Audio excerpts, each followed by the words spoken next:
जय हिंद, जय हिंदुस्तान। आज हम लोग देखने वाले हैं ना प्रश्नावली 1.5 का जो परिचय है और उसका जो प्रश्नावली है उस दोनों को इसी वीडियो में हम लोग कवर करेंगे। देखो कैसे, सबसे पहला मतलब नया हेडिंग स्टार्ट हो रहा है, समुच्चय का पूरक। मतलब जो कॉम्प्लीमेंट ऑफ ए सेट, मतलब पूरक क्या होता है ना। जैसे कि कॉम्प्लीमेंट उसके क्या होते हैं, ऐसे समझना कि कभी भी पूरक की बात होगी ना तो वहाँ पे यूनिवर्सल सेट की बात होगी। यूनिवर्सल सेट का मतलब कि संपूर्ण ब्रह्मांड, है ना। तो कोई ना कोई यूनिवर्सल सेट की बात होगी और कभी भी दो समुच्चय होंगे, एक यूनिवर्सल सेट और एक उसके अतिरिक्त जो उसी में होगा, है ना। देखो कैसे, मैंने एक एग्जांपल लिया है यूनिवर्सल सेट को समझाने के लिए। सबसे बड़ी बात जानना कि जो सेट हमको ज्ञात होगा ना उसी का मतलब हमको पूरक ज्ञात करना है, कॉम्प्लीमेंट ज्ञात करना है उसको। यदि जो समुच्चय दिया है वह ए है तो उसको ए डैश से दिखाते हैं, है ना। अभी बताता हूँ कैसे समझना। एक यूनिवर्सल सेट है जिसमें 1 2 3 4 5 6 ये मान लो इतने अवयव हैं, और एक समुच्चय है जिसके अवयव 1 2 और 3 हैं। अब देखो, हमें यदि इसका पूरक निकालना है, समुच्चय ए का पूरक निकालना है, तो मतलब क्या है ना कि इसके अलावा जितना है सब, बात समझ लो। मतलब यदि जिसका पूरक निकालना है उसके अलावा जो है सब उसका पूरक हो जाएगा, है ना। देखो कैसे, इसको समझना बात को कि जैसे समुच्चय ए का पूरक निकालना है, ए डैश निकालना है, तो ए क्या है 1 2 3, तो 1 2 और 3 के अलावा जितने होंगे ना सब ए डैश होगा। देखो कैसे, 1 2 3 तो इसमें है तो इसको छाट दो, बचा कौन 4 5 6, ये क्या हो गया इसका ए डैश हो गया। बस यही सिंपल सा खेल है ए डैश निकालने के लिए, है ना। जैसे देखो एक और एग्जांपल लेता हूँ मैं। मान लो यू है, सपोज करो ऐसे कि कुछ भी है 1 2 3 4 5 6 7 8 9 10 ऐसे करके, है ना। अब देखो इसमें यदि हमको भी एक समुच्चय मिल जाए जो क्या हो कि सम संख्याओं का समुच्चय है, 2 4 6 और 8, है ना। और एक ले लो 10, इसको डॉट डॉट डॉट कर देते हैं, मान लो नेचुरल नंबर है, और ये भी जो है उस सम संख्याओं का समुच्चय हो जाए, यानी कि 2 4 6 8 10 और फिर डॉट डॉट डॉट, है ना। तो भी डैश क्या होगा, भी डैश क्या होगा, तो जब ये सम संख्याओं का समुच्चय है तो उसके बाद जो बचा कौन 1 3 5 7 9 11 13 15, यानी कि विषम संख्याओं का समुच्चय हो गया ना।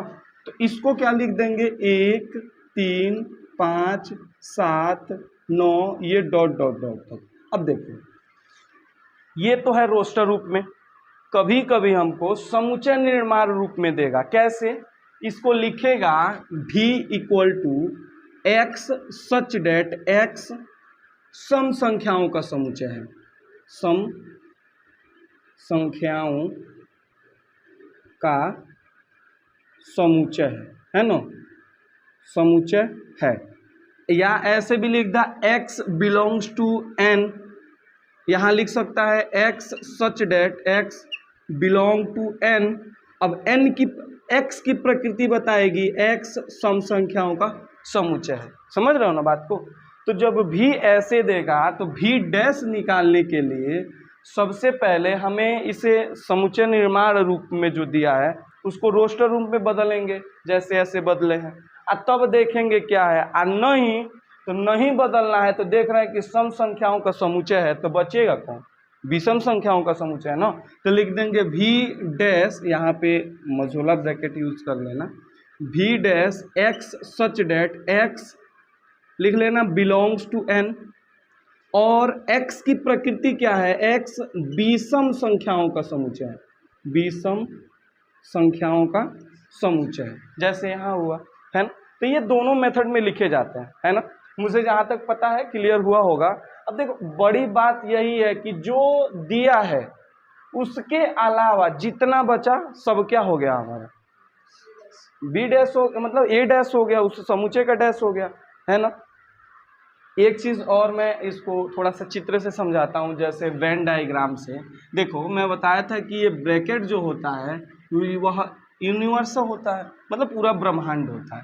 और इसमें एक समुच्चय यदि हम लोग ले लिया जाए ए, है ना, ए यदि समुच्चय इसमें ले लिया जाए तो ए डैश क्या होगा?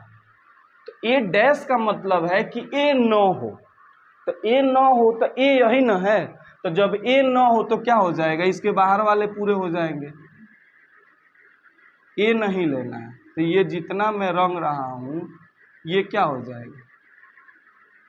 ए डैश हो जाएगा। बात समझ रहे हो ना?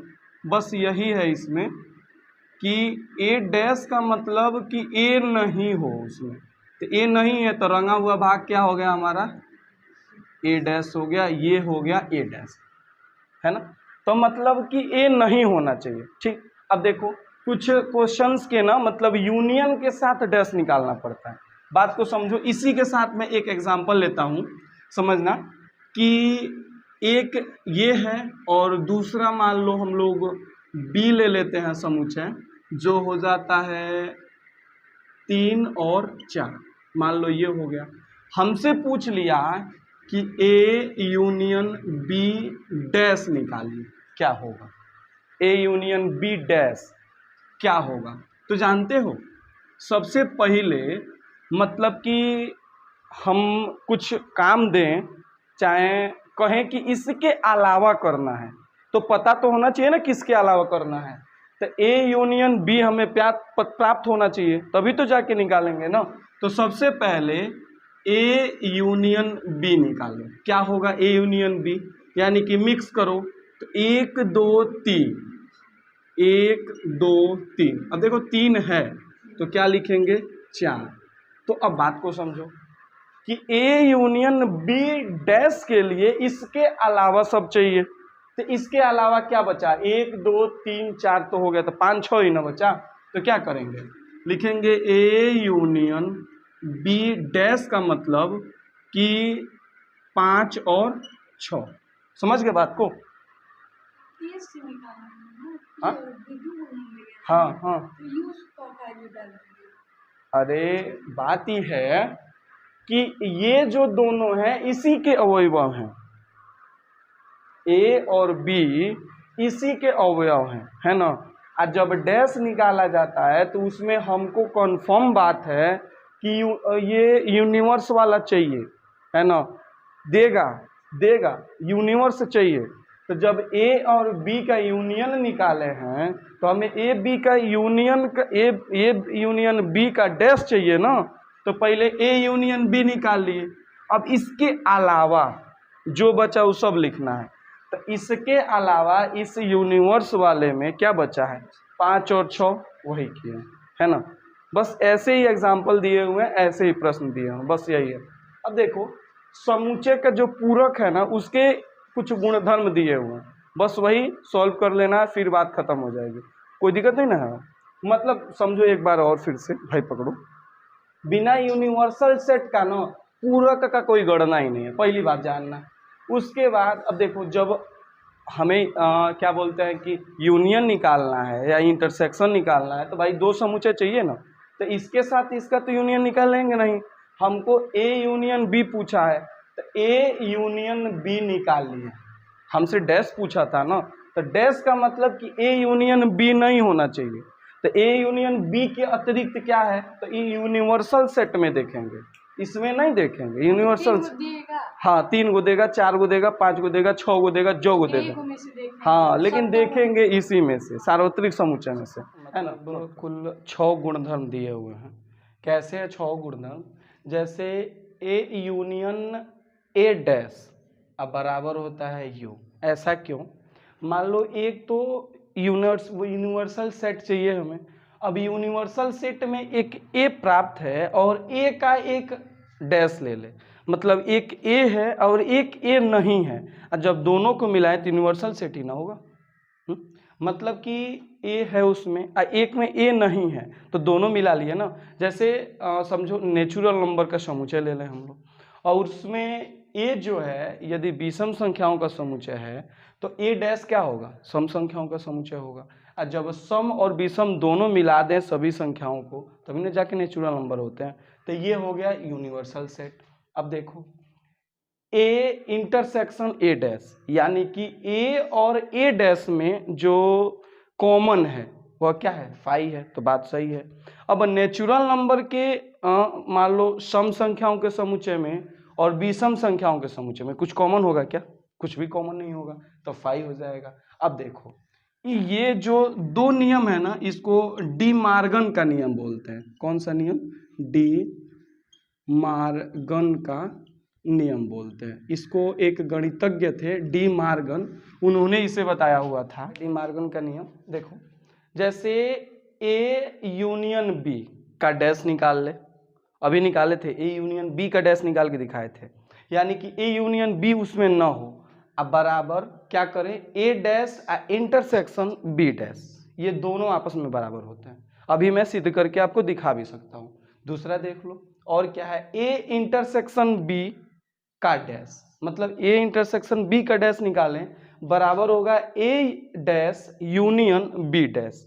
यानी कि देखो जब इंटरसेक्शन निकालोगे तो पूरे का डैश तो यूनियन के बराबर होगा डैश वाले के, और जब यूनियन का पूरे का डैश निकालोगे तो इंटरसेक्शन के बराबर होगा मतलब डैश वाले के, है ना।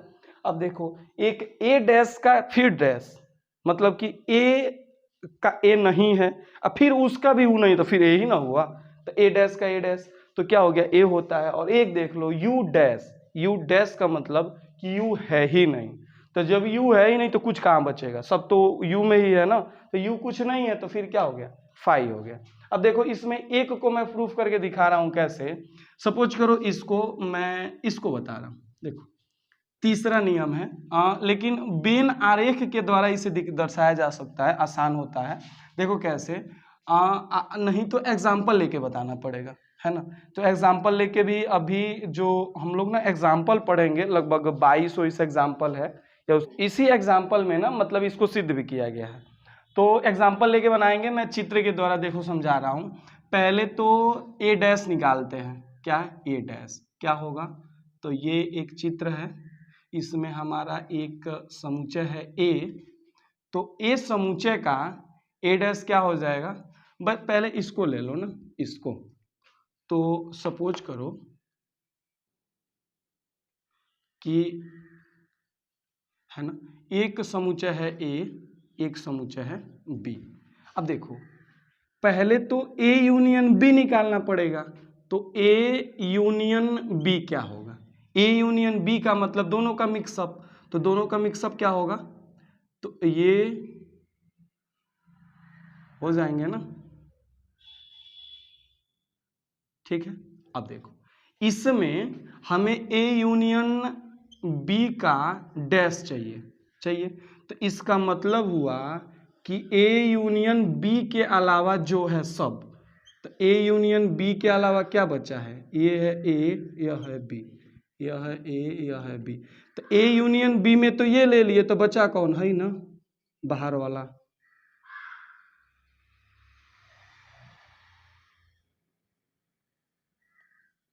ये पूरे बच गए, समझ रहे हो बात को, हाँ, तो ये पूरे बच गए ए यूनियन बी में, ठीक, बी के डैश में ये पूरे बच गए। अब क्या है, इन दोनों को अलग अलग निकाल लो, देखो कैसे। अब पहले ए डैश निकालते हैं, देखो इधर यदि समुच्चय ए है यह, तो यहां देखो ए, तो ए डैश क्या होगा, ए डैश होगा यह ना, यही ना होगा ए डैश,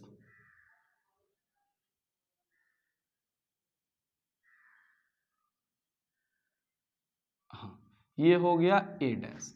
अब देखो उसके बाद बी डैश पहले अलग से निकाल लेते हैं, तो बी डैश क्या हो जाएगा, ये हो जाएगा बी डैश,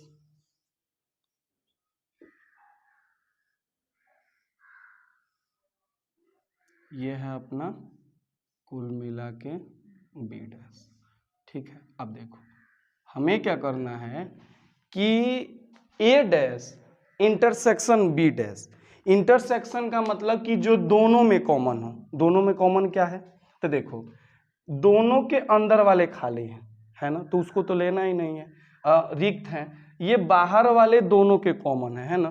तो यदि दोनों को मिलाएं तो देखो ऐसे हो जाएंगे ना,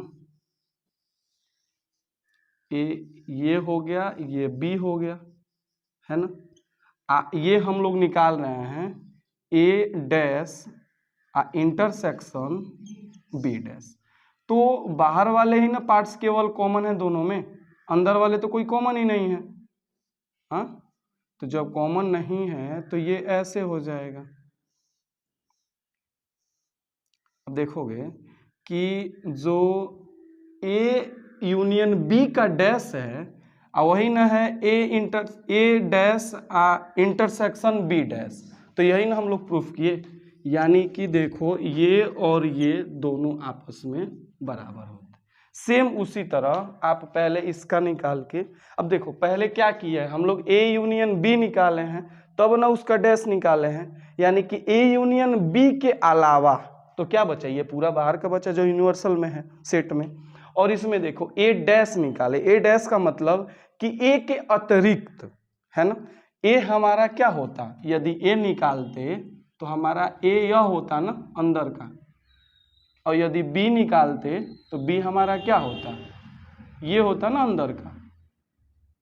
देख रहा हो ना, तो ये ए होता है, ये बी होता है, और ये ए डैश है यानी कि इसके अलावा, ये बी डैश यानी कि इसके अलावा, और ये ए इंटरसेक्शन बी डैश है, ए डैश इंटरसेक्शन बी डैश यानी कि इन दोनों को कॉमन किए हैं। तो कॉमन पार्ट्स क्या है, बाहर वाले, तब जाके ये दोनों आपस में बराबर हुए हैं। तो ये जाके ऐसे सिद्ध हुआ। आगे देखो, और ये गुणधर्म है। इसके बाद अब हम लोग स्टार्ट कर रहे हैं प्रश्नावली 1.5 के सभी प्रश्नों को।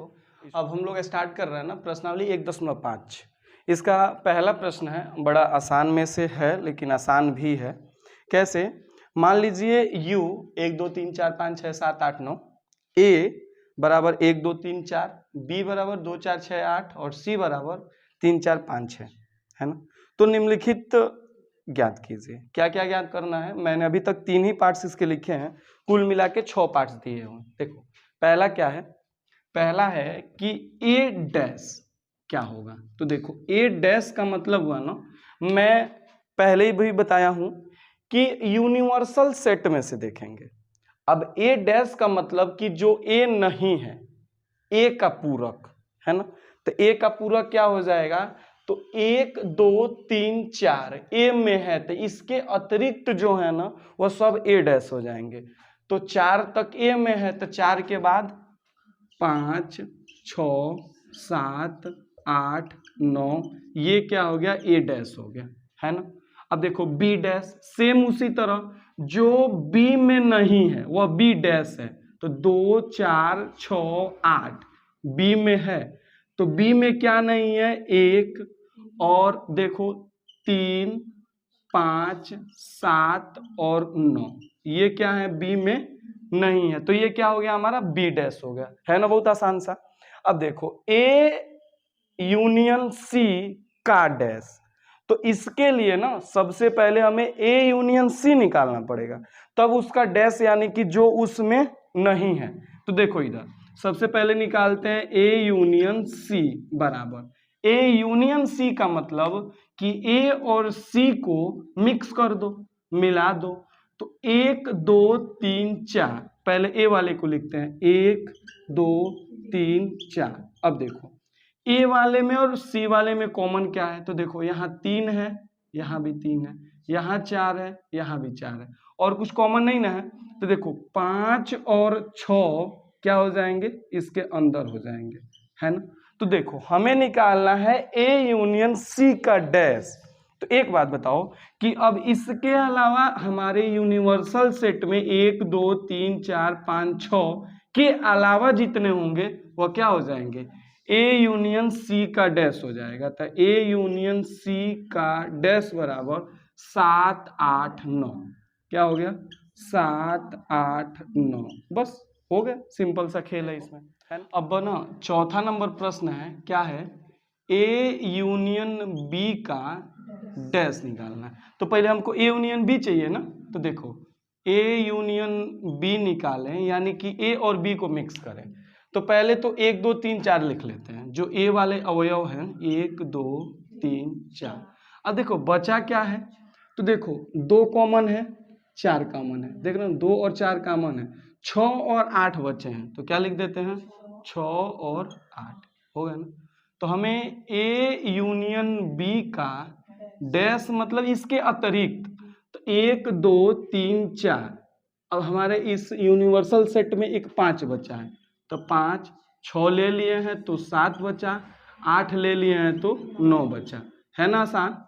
बस ऐसे ही करना है। अब देखो पांचवा क्या है, ए डैश का डैश, मतलब ए डैश का डैश बराबर ए होता है, हम लोग गुण से देखे हैं, उससे नहीं तो ए का डैश निकालो, ए का डैश क्या होगा, ए का डैश बराबर, अब देखो ए का डैश इधर निकाले भी हम लोग, क्या है 5 6 7 8 9, है ना।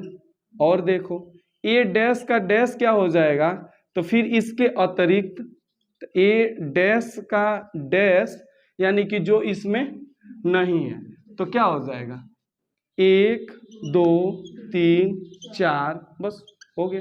तो ये ए के बराबर आया ना, तो बस वही था इसमें, है ना। छठवा है b माइनस सी का डैश, पहले b माइनस सी ले लो, b माइनस सी क्या होगा, तो देखो इधर b में से c हटाना है ना, मतलब क्या है कि b के जो अवयव हैं उसमें से c के अवयव को हटाना है। देखो कॉमन कुछ दिख रहा है, तो कॉमन है, देखो 4 इसमें है, इसमें भी 4 है, और 6 भी है, 6 भी है, और कुछ कॉमन है नहीं, तो बचेगा 2 और 8, ये 2 अवयव बचेंगे b माइनस सी में, और b माइनस सी डैश का मतलब 2 और 8 के अतिरिक्त जो भी है हमारे यूनिवर्सल सेट में उन सबको लिख दो, क्या हो जाएंगे 1, अब देखो 2 है ना, तो 3 4 5 6 7 8 है, तो क्या 9 9 ना, हाँ 8 है तो ये हो गया 9। अब देखो तो क्या हो गया ये 9, पूरे मतलब पहला प्रश्न हो गया। ऐसे ही आगे के प्रश्न 5 का दूसरा प्रश्न क्या है कि इफ u बराबर A B C D E F G H, u मतलब कि यूनिवर्सल सेट जो दिया हुआ है वह A B C D E F G H, इस इतने अवयव हैं, तो निम्नलिखित समुच्चयों के पूरक ज्ञात कीजिए। देखो पूरक मतलब होता है ना कि हमें डैश निकालना है जो भी दिया हुआ है, जैसे देखो ए का दिया हुआ है ए बी सी, हमें चाहिए ए डैश, ए डैश बराबर क्या होगा, ए डैश का मतलब हुआ कि इस ए के अलावा जितने हैं सब ए डैश में हो जाएंगे, तो क्या हो जाएगा, देखो ए बी सी है तो ए बी सी हो गया, बच जाएगा D E F G H, ठीक है, इतने अवयव हो गए।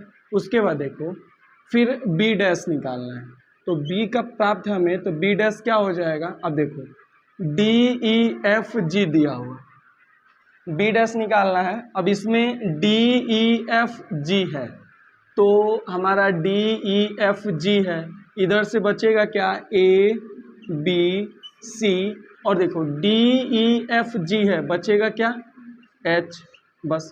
उसके बाद देखो इसी तरह निकालना है सी डैश, सी डैश में ए सी क्या नहीं है, तो बी नहीं है, लिखते चलते हैं, तो बी, उसके बाद सी के बाद देखो डी भी नहीं है, तो डी, ई है, एफ नहीं है, और जी है, एच नहीं है, तो इतने अवयव इसमें सी डैश में हो गए। एक लास्ट बचा हुआ चौथा जो है डी डैश निकालना है, क्या हो जाएगा, अब देखो F G H, F G H, और एक और दिया है ए, तो बचा क्या है बी सी डी ई, तो लिख देंगे बी सी डी ई, ये क्या हो गया हमारा दूसरा नंबर प्रश्न हो गया। अब देखो तीसरा नंबर प्रश्न में ना कुल मिला के 10 पार्ट्स दिए हुए हैं, हम लोग 10 पार्ट्स को करेंगे, 10 दिए हैं कि और ज़्यादा दिए हैं, जितना भी दिए हों 11 दिए हुए हैं। तो देखो क्या करते हैं, तीसरा बोला है प्राकृतिक संख्याओं के समुच्चय को सार्वत्रिक समुच्चय मानते हुए निम्नलिखित समुच्चयों के पूरक लिखिए। अब देखो प्राकृतिक संख्या को हम लोग सार्वत्रिक समुच्चय मानना है, ठीक है, अब तब जाके इसका पूरक देना है। जैसे देखो तीसरा में यदि यूनिवर्सल सेट माने हम लोग, तो ये है 1 2 3 4 5 6 7 8 9 और ये डॉट डॉट डॉट तक अनंत तक जाने वाला है ना। अब देखो पहला क्वेश्चन बोला है कि x सच डेट एक प्राकृतिक सम संख्या है। मान लो ये समुच्चय है भी, ठीक है। तो यदि भी समुच्चय है तो क्या है, x सच डेट एक प्राकृतिक सम संख्या है। जब प्राकृतिक सम संख्या होगा यानी कि इसके अवयव हो जाएंगे। अब देखो ये तो विषम हो गया तो 2, अब देखो ये भी विषम है तो 4 6 8 10 ऐसे बढ़ते जाएंगे। तो लिखेंगे क्या हम 2 4 6 8 10, ये डॉट डॉट अनंत तक होते जाएंगे, है ना। तो इसका डैश क्या हो जाएगा, मतलब पूरक क्या हो जाएगा, तो देखो v डैश, देखो क्या हो जाएगा, इसमें v डैश हो जाएगा इसके अतिरिक्त ना। तो इसके अतिरिक्त क्या बचेगा, 1 3 5 7 9 ऐसे बचेंगे, 1 3 5 7 9, ये डॉट डॉट डॉट इतने बचेंगे। अब एक बात बताओ, ये तो हो गया हमारा कि रोस्टर रूप। यदि समुच्चय निर्माण रूप में भी लिखें, क्योंकि हमारा जो क्वेश्चन है समुच्चय निर्माण रूप में दिया है, तो इसको लिखेंगे x such that x belongs to n। और फिर n की जो x है उसकी प्रकृति होगी, तो x एक विषम प्राकृतिक संख्या है, विषम प्राकृतिक संख्या है। बस यही है इसमें कि इसके। अब देखो दूसरा है वैसे ही, दूसरा क्या है, x सच डेट एक प्राकृतिक विषम संख्या है। तो जब प्राकृतिक विषम संख्या है तो भी क्या हो जाएगा, 1 3 5 7 9, ये डॉट डॉट डॉट जो हमारा v डैश आया हुआ था, है ना। तो एक बात बताओ, तो फिर v डैश दूसरे का v डैश क्या हो जाएगा, जो इसका क्वेश्चन था वही ना, क्या हो जाएगा कि यह एक प्राकृतिक सम संख्या है। तो पहले तो इसको मतलब रोस्टर रूप में लिख लेते हैं, क्या हो जाएगा 2 4 6 8 10, ठीक है। अब उसके बाद यदि इसको समुच्चय निर्माण रूप में लिखे तो लिखेंगे x such that x belongs to n। ये देखो कंडीशन बताना बड़ा जरूरी है क्योंकि हमारा जो n है वह यूनिवर्सल सेट है, ठीक है। उसके बाद x एक क्या है, सम प्राकृतिक संख्या है। बस ऐसे ही अगला पार्ट्स जो जितने बचे हैं वो अगले स्लाइड में कर रहे हैं हम लोग। अब तीसरा है x सच डेट संख्या 3 का एक धन गुणज है। अब देखो x सच डेट मतलब कि x इस प्रकार है ना, मान लो यदि भी कोई समुच्चय है जो 3 का गुणज है, 3 का गुणज क्या होगा, 3 6 9 12 15 ऐसे होते जाएंगे, यानी कि और देखो सम धन गुणज है, मतलब ना धन गुणज है। धन गुणज का मतलब कि ऋणात्मक नहीं लेना है। अप्राकृतिक संख्या में ऋणात्मक आता भी नहीं है, तो कहने की जरूरत ही नहीं थी, झूठा टर्म एंड कंडीशन ही दिया हुआ है। तो देखो v डैश क्या हो जाएगा, ये हो जाएगा इसके अलावा क्या बचा हुआ है, 1 2 3 नहीं है, 4 5 6 नहीं है, तो 7 8, अब देखो 9 भी इसमें है तो क्या हो जाएगा 10, ऐसे ऐसे करके लिख लेंगे। यदि इसको समुच्चय निर्माण रूप में लिखना हो ना तो लिखेंगे v dash equal to x such that x belong to n। x की प्रकृति बताएंगे कि x 3 का धन गुणज नहीं है, क्योंकि इसमें धन गुणज बोला है तो इसमें लिख देंगे कि x 3 का सम धन गुणज, सम नहीं बोलना है मतलब धन गुणज नहीं है, बस हो जाएगा। अब देखो चौथा है, क्या है चौथा, कि x सच डेट x एक अभाज्य संख्या है। अब देखो भी क्या है तीसरा के लिए, यह एक अभाज्य संख्या है। तो अभाज्य संख्या क्या होता है, 2 3 उसके बाद 5 7, अब देखो 9 नहीं होता, 11 फिर 13, ऐसे ऐसे डॉट डॉट ये बढ़ते जाएंगे, है ना। तो इसके लिए क्या हो जाएगा, v डैश हो जाएगा हमारा इसके अलावा, तो 1, अब 1 के बाद 2 3 तो देखो v में है, तो v डैश में क्या हो जाएंगे 4 6 8 9 10, ऐसे डॉट डॉट डॉट जो बचे हैं वो हो जाएंगे। यदि समुच्चय निर्माण रूप में लिखें तो लिखेंगे x सच डेट, ऐसे एक लिख के दिखा भी दे रहे हैं, x such that x belong to n, और n जो x की प्रकृति है वो x एक क्या है, भाज्य संख्या है। बस हो गया इसका काम। अब देखो पांचवा क्या है कि x सच डेट x 3 और 5 से विभाजित होने वाली एक संख्या है। अब देखो 3 और 5 से विभाजित होने वाली संख्या है तो क्या क्या होगी, सबसे पहले 3, अब देखो उसके बाद 5, उसके बाद 6, अब देखो उसके बाद 3 से कटने वाला 9, फिर 5 से कटने वाला 10, ऐसे करके ये होते जाएंगे, है ना। तो देखो बचेगा क्या, तो भी डैश हो जाएगा, देखो 1 2, देखो 3 5 6 9 10 है, तो इसके अतिरिक्त इस यूनिवर्सल सेट में जो बचा है वो इसमें लिख देंगे 1 2, उसके बाद 4 5 6 हो गया 7 8, अब 9 10 तो इसमें है तो 11, ऐसे करके ये क्या हो जाएगा, इसमें हो जाएगा, है ना।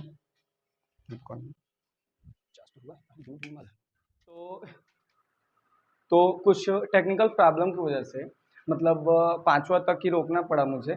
अब उसके बाद मैंने क्लीन कर दिया और यहाँ तक कि आप देख ही रहे हो शर्ट बदल चुके हैं, यानी कि कुछ टाइम के बाद रिकॉर्ड कर रहा हूँ मैं फिर इसको दोनों के एक ही में मैं मर्ज करके और फिर लगा दूंगा, जिससे कि आप पूरा प्रश्नावली एक ही बार देख सको। देखो पांचवा क्वेश्चन में जो हम लोगों ने लिखा था ना, उसमें यदि हम लोग समुच्चय निर्माण रूप में लिखे ना तो लिख सकते हैं कि x इस प्रकार का समुच्चय है जो 3 और 5 से विभाजित होने वाली संख्याएं जो हैं वो नहीं है। समझ रहे हो ना, मतलब जो v डैश है वह इस प्रकार का समुच्चय है जो 3 और 5 से विभाजित होने वाली संख्याएं नहीं है। ठीक है, छठवां नंबर देखते हैं। सबसे पहले हम लोग यदि यूनिवर्सल सेट की बात करें तो वह है हमारा 1 2 3 4 5 6 7 8 9, यानी कि प्राकृतिक संख्याओं का जो समुच्चय है वह यूनिवर्सल सेट है, हमने इस क्वेश्चन में पढ़ा हुआ है। तो छठवा है x सच डेट एक पूर्ण वर्ग संख्या है। देखो x किस प्रकार का है, एक पूर्ण वर्ग संख्या है। यदि इसको मैं v मानूं तो पूर्ण वर्ग संख्या मतलब कि 1 का वर्ग होता है 1, 2 का वर्ग 4, 3 का वर्ग 9, 4 का वर्ग 16, 5 का वर्ग 25, 6 का वर्ग 36, यानी कि जो भी का जो समुच्चय के अवयव है ना वह पूर्ण वर्ग संख्या है। जैसे 1 4 9 16 25 36, तो जो इसका भी डैश होगा वह क्या हो जाएगा, इसका भी डैश हो जाएगा, जैसे इसमें न हो तो 2 3, उसके बाद 5 6 7 8 10, क्योंकि 9 है इसमें, तो इस तरह करके ये अनंत तक होते जाएंगे। तो इसको यदि हम लोग समुच्चय निर्माण रूप में लिखें तो लिखेंगे भी डैश जो है इस प्रकार का है जो कि मतलब एक पूर्ण वर्ग संख्या नहीं है। ठीक, बस यही करना है। देखो 7 नंबर क्वेश्चन है, पहला का क्या है, x सच डेट एक पूर्ण घन संख्या है।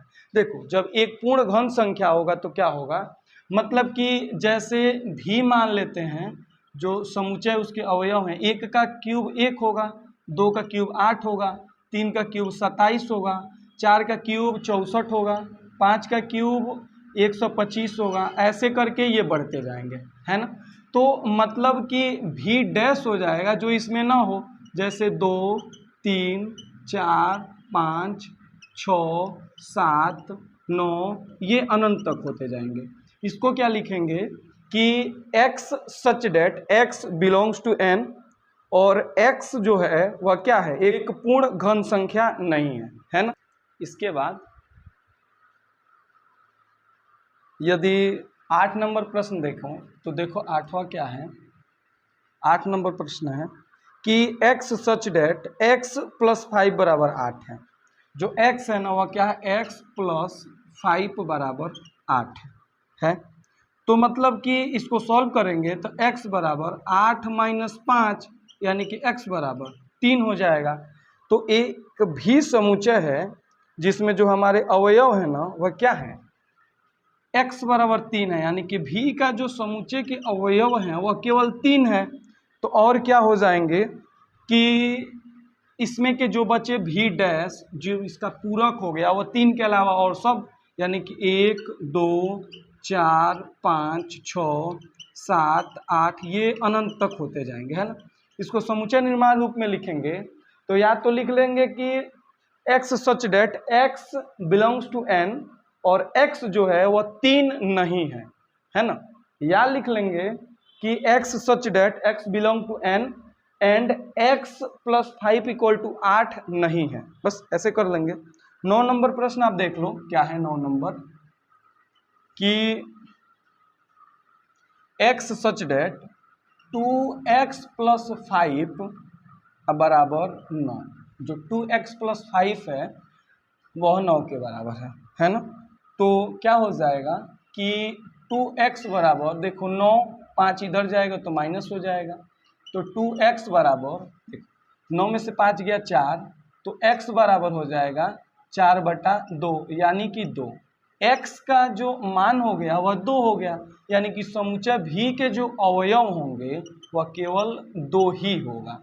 तो v डैश हो जाएगा वह क्या हो जाएगा, वह 2 के अलावा और सब हो जाएंगे। तो 2 के अलावा और क्या बचेगा, तो देखो इधर 2 के अलावा 1 3 5 6 देखो बीच में छूट रहा है 6 7 8 ऐसे करके ये अनंत तक होते जाएंगे।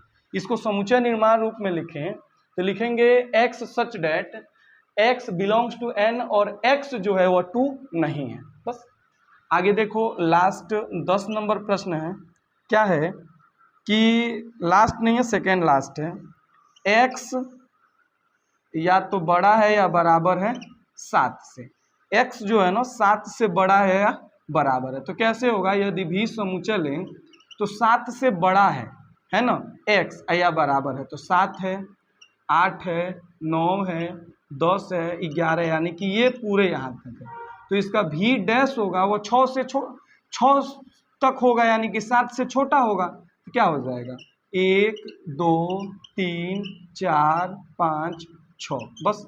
यानी कि इसको लिखेंगे x बिलोंग्स टू n और x जो है वह 1 से बड़ा या बराबर है और 6 से छोटा या बराबर है। बस यही कर लेंगे। और लास्ट है 11 नंबर प्रश्न। क्या है कि x such that x belongs to n और जो x की प्रकृति है वह क्या है कि 2x प्लस 1 क्या है, बड़ा है 10 से। तो इसको सॉल्व करेंगे। देखो अब बड़ा का साइन लगा है ना, तो जैसे बराबर वालों के लिए करते हैं पक्षांतर करके यहाँ पे, वैसे ही ये साइन रहने देते हैं और सबको इधर भेज देते हैं। देखो 2x है, अब देखो ये प्लस में है इधर आके माइनस में हो जाएगा। तो 10 माइनस 1 2x बड़ा है किस से 9 से। अब इसको 2 को इधर भेज दो तो x बराबर 9/2 हो गया यानी कि x बराबर 4.5 हो गया। अब देखो यहाँ बराबर का साइन नहीं लगेगा वही बड़ा वाला, तो x जो है 4.9 से बड़ा है। यहाँ देखो हम लोग दशमलव वाली तो बातें की नहीं है, लोग सब प्राकृतिक संख्याएं हैं। तो 4 से x जो है बड़ा है, तो बड़ा होने का मतलब कि v के जो अवयव होंगे वह क्या होंगे, 4 से बड़ा 5 6 7 8 9 ये अनंत तक होते जाएंगे, है ना। तो हमारे बच कौन से का v डैश, 4 5 से छोटा मतलब 4 से पहले वाले और 4 भी, तो 1 2 3 4 ये क्या हो गया हमारा v डैश हो गया। इसको लिखेंगे तो लिखेंगे x such that x belongs to n और x जो है 2n प्लस 1 बड़ा है 10 से, ये नहीं है। चाहे ऐसा नहीं लिख पाते हो तो लिख दोगे x बिलोंग टू n और x 1 से बड़ा है या बराबर है और 4 से छोटा या बराबर है, ऐसे करके कंडीशन लगा देंगे, है ना। अब चलो चलते हैं चौथा नंबर प्रश्न देखने, जो सत्यापित करने वाला प्रश्न है। चौथा नंबर प्रश्न है, यदि u मतलब यूनिवर्सल जो सेट है वह 1 से लेके 9 तक है ना, उसमें a जो है वह 2 4 6 8, b है 2 3 5 7, तो सत्यापित कीजिए कि a यूनियन b का डैश बराबर है a dash intersection b dash. और क्या सिद्ध करना है कि a इंटरसेक्शन b का dash a dash union b dash, है ना, इसी को सिद्ध करना है। सबसे पहले हम लोग पहला को सॉल्व करें। तो पहला के लिए हमें क्या क्या चाहिए, तो पहला के लिए हमें चाहिए, पहला को कैसे सिद्ध करेंगे, तो सबसे पहले a यूनियन b डैश निकालते हैं ना। तो लिखेंगे यहाँ देखो ए यूनियन बी, पहले ए यूनियन बी निकाल लेते हैं और तब इसका डैश निकालेंगे। देखो ए यूनियन बी का मतलब हुआ कि दोनों को मर्ज कर दो, तो देखो 2 4 6 8 लिख देते हैं, पहले 2 4 6 8, और फिर अब देखो 2 है इसमें तो 3 5 7 भी लिख देते हैं, है ना। क्या हो गया 3 5 7, बस। अब इसका डैश निकालना है, तो ए यूनियन बी का डैश हो जाएगा, मतलब जो ये यूनिवर्सल सेट में ए यूनियन बी जो है ना, इसके अतिरिक्त लेना है इससे। तो 2 4 हो गया है, 6 8 3 5 7 हो गया है, तो एक बचा हुआ है, 2 है इसमें, देखो 3 भी है, 4 भी है, 5 भी है, 6 भी है, 7 भी है, 8 भी है, केवल क्या नहीं है 9 नहीं है। तो क्या हो गया 1 और 9, समझ रहे हो बात को। आगे देखो, आगे देखो 1 और 9, उसके बाद ए यूनियन बी हो गया, ये क्या है अपना लेफ्ट हैंड साइड। अब राइट हैंड साइड के लिए ए डैश इंटरसेक्शन बी डैश चाहिए, पहले ए डैश निकाले हम लोग, तो ए डैश क्या हो जाएगा, यानी कि ए के अलावा, तो 2 4 6 8 है ए में, तो इसके अलावा क्या बचा 1 3 5 7 9, देख रहे हो ना। जब 2 4 6 8 नहीं लेना है तो 2 4 6 8 मैंने छोड़ दिया, 1 3 5 7 9 बच गया। और देखो बी डैश भी चाहिए ना यहाँ के लिए, तो बी डैश यानी कि 2 3 5 7 के अलावा जो इसमें उसको लेना है, तो 2 3 5 7 के अलावा है 1 2 नहीं लेना है, 3 भी नहीं लेना है, 4 5 नहीं लेना है, 6 7 भी नहीं लेना है, तो 8 और 9, ये क्या हो गया हमारे बी डैश हो गया ना। उन्हें अब इन दोनों का जो दोनों में कॉमन है, देखो दोनों में कॉमन क्या है, यहाँ देखो पहले इसको लिखते हैं। अब राइट हैंड साइड जो है हमारा पहले का वह क्या है, ये है ए डैश इंटरसेक्शन बी डैश। अब देखो ए डैश इंटरसेक्शन बी डैश का मतलब कि जो दोनों में कॉमन हो, देखो एक यहाँ भी है यहाँ भी है, 3 नहीं है, 5 नहीं है, 7 नहीं है, और देखो एक 9 है, तो क्या हो गया 1 और 9। अब यहाँ देखो लेफ्ट हैंड साइड में 1 9 आया है और राइट हैंड साइड में भी 1 9 आया है, यानी कि लेफ्ट हैंड साइड जो है वो बराबर है राइट हैंड साइड के। ये तो हमने पहला सिद्ध कर दिया, चलो दूसरा पे चलते हैं। दूसरा में चाहिए ए इंटरसेक्शन बी डैश, है ना, तो ए इंटरसेक्शन बी डैश, तो पहले ए इंटरसेक्शन बी निकालें, तो ए इंटरसेक्शन बी का मतलब है जो दोनों में हो, दोनों में देखो यहाँ 2 है और 2 के अतिरिक्त कोई भी संख्या नहीं है, तो केवल क्या हो जाएगा 2, ठीक है। तो ए इंटरसेक्शन बी डैश चाहिए लेफ्ट हैंड साइड में, लेफ्ट हैंड साइड में ए इंटरसेक्शन, देखो यूनियन में बना रहा था, इंटरसेक्शन बी डैश चाहिए ना, तो 2 के अतिरिक्त जो भी हो, तो 2 के अतिरिक्त कौन कौन है, 1 2 3 4 9 तक है 2 को छोड़ के, तो 1 3 4 1 3 2 नहीं लेना है, 4 5 6 7 8 और 9, ये क्या हो गया ए इंटरसेक्शन बी डैश। दूसरा क्या चाहिए ए डैश यूनियन बी डैश।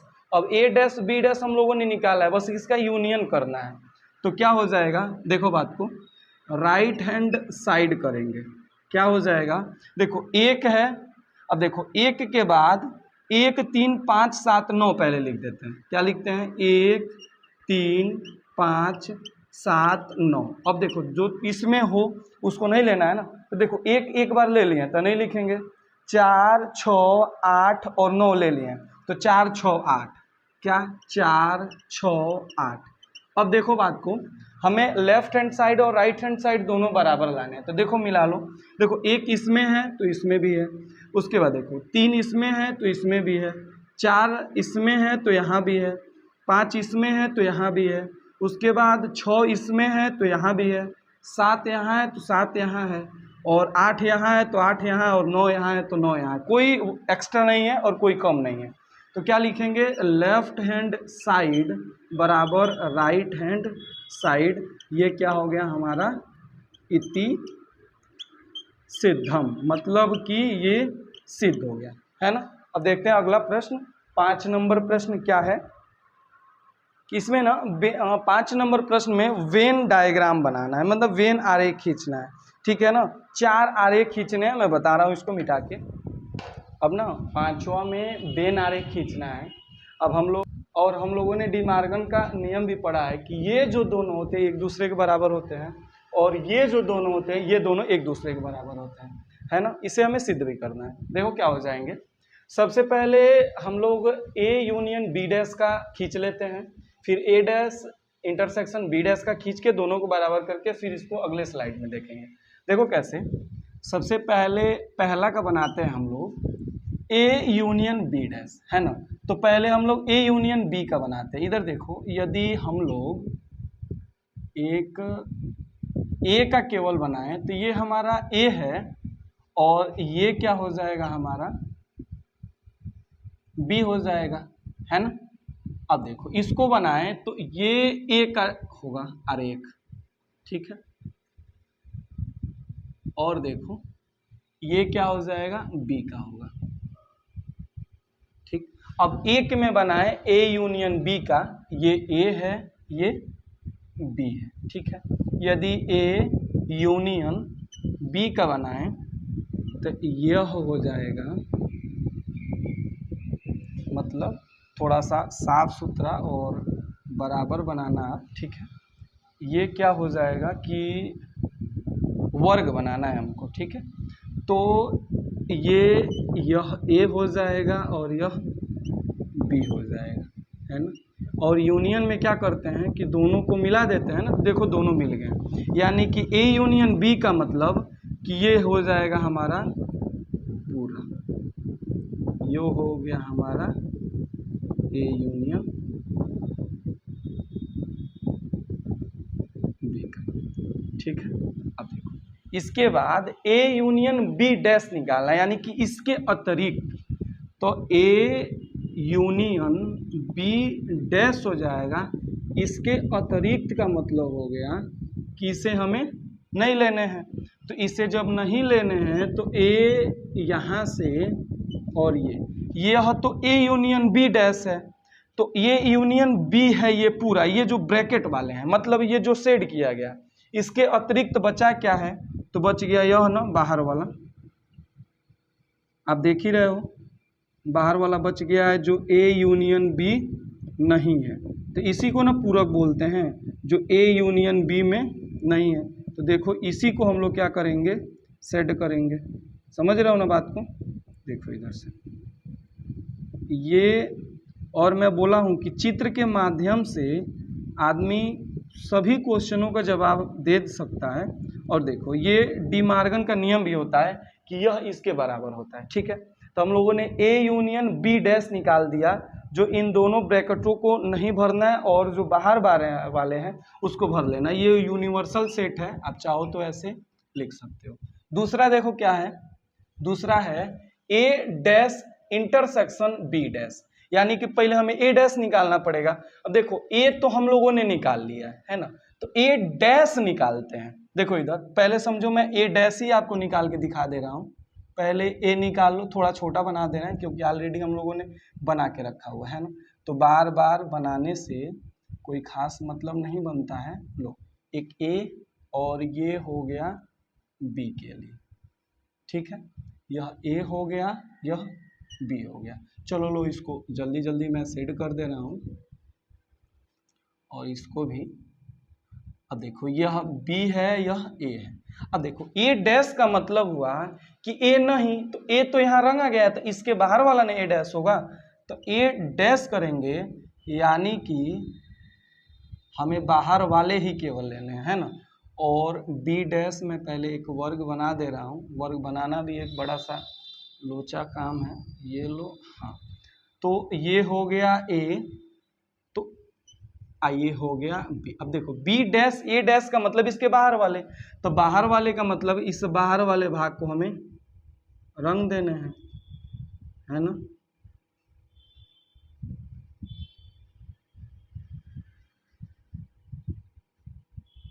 चित्र ज़्यादा छोटा तो हो नहीं रहा, दिख तो रहा ही होगा। थोड़ा सा आपको वीडियो की क्वालिटी बढ़ा लेना। अब देखो बी डैश का मतलब कि यहाँ से 144 पिक्सल और 244 पिक्सल पे देखोगे ना, तो 240 पिक्सल पे 44 कहाँ होता है, तो थोड़े से साफ दिखाई नहीं देंगे, और आप 360 पिक्सल पे देखोगे अच्छे दिखाई देंगे। तो देखो ये ए डैश हो गया, ये बी डैश हो गया। अब इसका इंटरसेक्शन चाहिए ना, तो हमें चाहिए ए डैश इंटरसेक्शन बी डैश, यानी कि एक वर्ग बनाना है, ठीक है। और इस वर्ग में मतलब इन दोनों के अलावा लेना है, जो दोनों में कॉमन हो, है ना। तो इन दोनों में कॉमन क्या है, देखो इसका भी अंदर वाला भरा नहीं है, इसका भी अंदर वाला भरा नहीं है, तो इन दोनों को तो लेंगे नहीं, इसके बाहर वालों को लेंगे। तो देखो बाहर वाले पहले इन दोनों को मर्ज कर लो, इसके बाहर वाले क्या बचे, तो ये पूरे बचे। तो इसको यदि हम लोग रंगे तो ऐसे हो जाएंगे,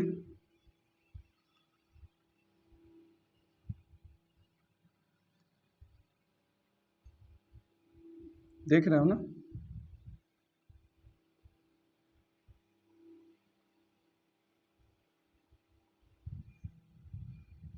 थोड़ा जल्दी जल्दी आप रंग लेना, ठीक। देखो ये हो गया।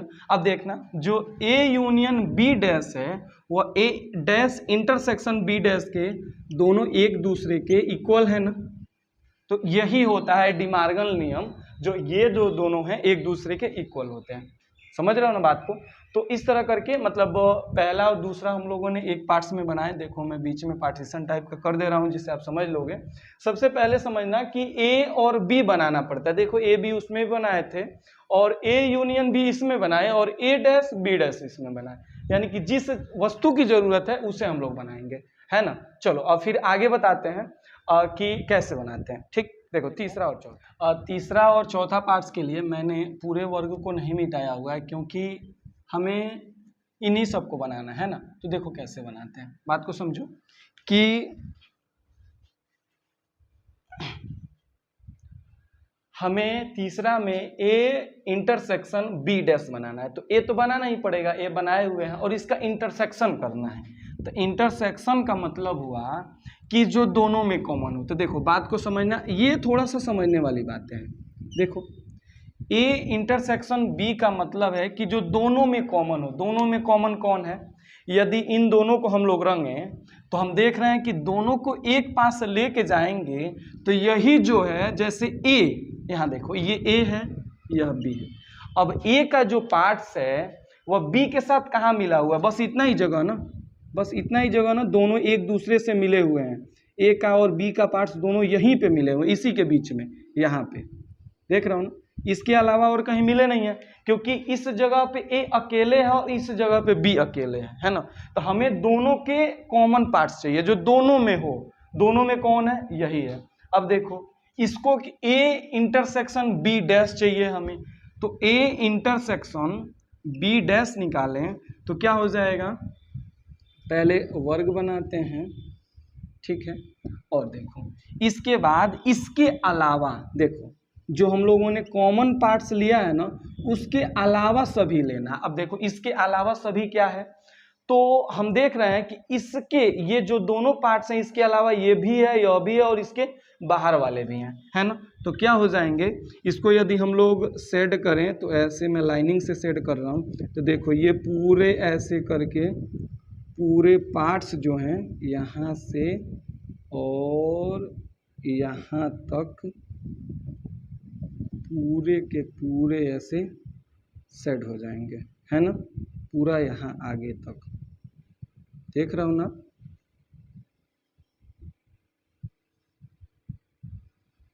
ये देखो ये बस जो बीच वाला है बस यही नहीं होगा, ए इंटरसेक्शन बी डैश, यानी कि इसके अलावा ही होगा, है ना। बस यही जो होगा वह इसमें कॉमन नहीं होगा, देख रहा हूँ ना। तो इस तरह करके ये वाला। अब चलो ए डैश यूनियन बी डैश निकालें। देखो ए तो यहाँ निकाले हैं, ए डैश ये है। अब ए डैश यूनियन बी डैश, ए डैश यूनियन बी डैश हम देखेंगे कि दोनों में क्या है ना। तो जब दोनों में देख रहे हैं तो देखो दोनों के बाहर वाले पार्ट्स कॉमन है है ना। दोनों के बाहर वाले पार्ट्स जो हैं दोनों को रंगा गया है। पहले इतना बनाते हैं, हाँ, ये यहाँ पे और बी यहाँ पे, है ना, थोड़ा सा बाहर ही रहेगा क्योंकि इसे रंगना है हमें। अब देखो इसके पूरे पार्ट्स को हम लोग लेके आए तो यहाँ करेंगे, इसके पूरे पार्ट्स को लेके आए तो यहाँ करेंगे। अब हम देख रहे हैं कि इन दोनों में जो है कॉमन वाला जो रंगा हुआ नहीं है वह क्या है, यही ना रंगा हुआ नहीं है ना। तो जब यही रंगा नहीं है तो यही एक है जो दोनों में कॉमन रूप से रंगा नहीं है। अब इसको लेके जाएंगे तो इसका बाहर वाला है, तो बाहर वाला क्या करेगा कि इसके कुछ बाहर वाले भाग को रंग देगा, ये इधर जाएगा तो इसके अंदर वाले कुछ भाग को रंग देगा, लेकिन जो बचा हुआ भाग है वह यही बच रहा है ना। तो इसीलिए इसका जो है ये पूरा पार्ट्स जो देखो ये रंग जाएंगे, है ना। जो बचने वाला है वह दोनों में जो कॉमन है वही क्या हो जाएगा, बच जाएगा। देख रहे हो ना, इस तरह करके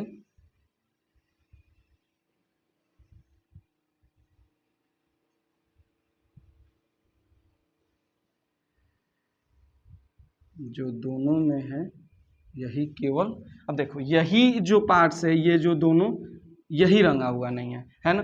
अब देखो हम डिमार्गन नियम भी पढ़े हैं कि ए इंटरसेक्शन बी डैश बराबर होता है ए डैश यूनियन बी डैश के, तो ये डिमार्गन नियम भी यहाँ प्रूफ होता है, चित्र के माध्यम से आप देख सकते हो। चलो अब छठवां नंबर प्रश्न है, मान लीजिए कि किसी समतल में स्थित सभी त्रिभुजों का समुच्चय सार्वत्रिक समुच्चय U है ना।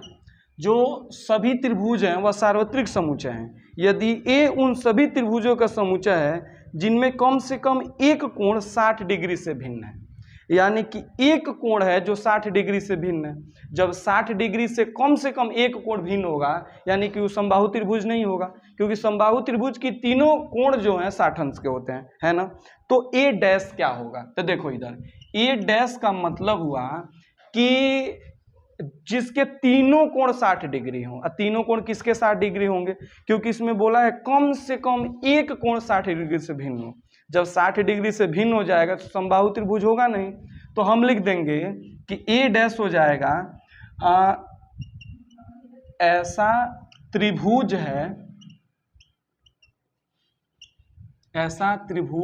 है जिसके तीनों कोण 60 डिग्री के हों, है ना। या आप कह सकते हो कि ए डैश या हो जाएगा कि समबाहु त्रिभुज ए डैश समबाहु त्रिभुज का है, बस हो जाएगा ऐसे। देखो 7वां नंबर क्या है कि निम्नलिखित कथनों को सत्य बनाने के लिए रिक्त स्थानों को भरिए। अब देखो ए यूनियन ए डैश, यानी कि ए यूनियन ए डैश एक एग्जाम्पल के माध्यम से समझाएंगे। देखो यदि यूनिवर्सल सेट 1 2 3 और 4 है ना, और मान लो ए जो है वह है 1 2, ठीक, तो ए डैश क्या हो जाएगा, ए डैश हो जाएगा 1 2 तो ए में है तो 3 और 4 ए डैश हो जाएंगे, है ना। अब देखो हमसे बोला है कि A union A dash, A union A dash, यानी कि दोनों को मिलाएंगे तो क्या होगा, यू होगा ना, यूनियन होगा ना। तो हम लिख देंगे कि ये यूनियन होगा। यूनियन का मतलब कि यूनिवर्सल सेट होगा, यू, समझ रहे हो बात को। आगे देखो दूसरा क्या है कि फाई इंटरसेक्शन ए, यानी कि फाई और ए में क्या कॉमन है, फाई और ए में कुछ कॉमन ही नहीं है, तो क्या हो जाएगा फाई, क्योंकि फाई में खुद कुछ नहीं होता है तो क्या कॉमन होगा। चौथा देखो तीसरा है ए इंटरसेक्शन ए डैश। अब देखो ए और ए डैश में क्या कॉमन हो सकता है, इंटरसेक्शन है तो कुछ कॉमन हो ही नहीं सकता है, क्योंकि दोनों अलग अलग हैं। यहाँ आप एग्जांपल से देख भी सकते हो, तो यहाँ भी हो जाएगा फाई। और लास्ट है, और इस एक्सरसाइज का भी लास्ट क्वेश्चन, इस वीडियो का भी last question, you dash intersection A. अब देखो यू डैश का मतलब है कि यूनिवर्सल सेट के अलावा सब कुछ, जब यूनिवर्सल सेट के अलावा कुछ सब कुछ लेना है तो कुछ है ही नहीं, सब तो इसी में ले लेंगे तो बचेगा क्या, कुछ नहीं। तो नहीं बच रहा है, यानी कि फाई और ए का इंटरसेक्शन अभी हम लोग देखे हैं फाई ही होता है, तो क्या हो जाएगा, फाई हो जाएगा। इस प्रकार हम लोग ने 1.5 के जो प्रश्नावली के प्रश्न थे उसको सबको सॉल्व किया। अब इसके बाद विविध उदाहरण दिए हुए हैं और विविध प्रश्नावली दी हुई है। हमारे मतलब यूपी बोर्ड की जो एनसीईआरटी है ना, उसमें कुछ क्वेश्चंसों को काटे हुए हैं नए वाले बुक में, तो काटे हुए क्वेश्चन को मैं नहीं पढ़ाऊंगा और नए जो क्वेश्चंस हैं जो मतलब काटे नहीं गए उनको पढ़ाऊंगा। तो फिर मिलते हैं अगले वीडियोज़ में। जय हिंद, जय हिंदुस्तान।